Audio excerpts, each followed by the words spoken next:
Le plus inquiétant dans la performance du Maroc, selon moi, hier, c'est même pas le résultat, parce qu'à la limite, c'est un gros adversaire en face, c'était un choc, et le Mali ne voulait surtout pas perdre ce match-là, et en plus, ils n'ont pas démérité. Moi, ce qui m'inquiète le plus, c'est le jeu du Maroc, et surtout le côté hyper stéréotypé que le Maroc a montré hier.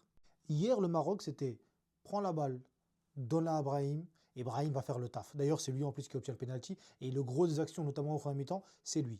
Et ça se confirme avec le graphique, puisqu'on voit qu'il y a une forte concentration des attaques du Maroc sur le côté droit et le côté de Brahim. Et tu as aussi la surutilisation des latéraux et la surutilisation des centres avec Salah ad-Din et Mazraoui qui ont beaucoup centré hier pour El Kaabi, mais ça n'a pas forcément fonctionné.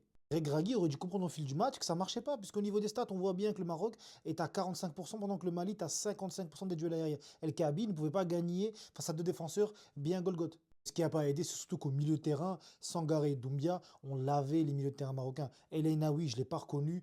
Ounahi, il est toujours bon en général, mais parce que c'est un joueur plus technique que physique, donc il ne cherche pas vraiment le duel. Et Amrabat, je ne l'ai pas vraiment reconnu, alors que pourtant, il a une énorme densité physique.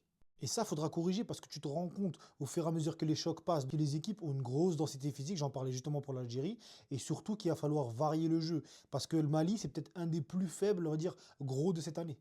Mais il n'y a pas à être défaitiste parce que j'entends beaucoup de choses depuis hier. Le Maroc est en premier de son groupe avec 2 points d'avance sur le Mali. Prochain match, il faut juste gagner, voire même un match nul avec la différence de but. Tu resteras devant et tu affronteras une équipe qui aura fini deuxième ou troisième en fonction du calendrier.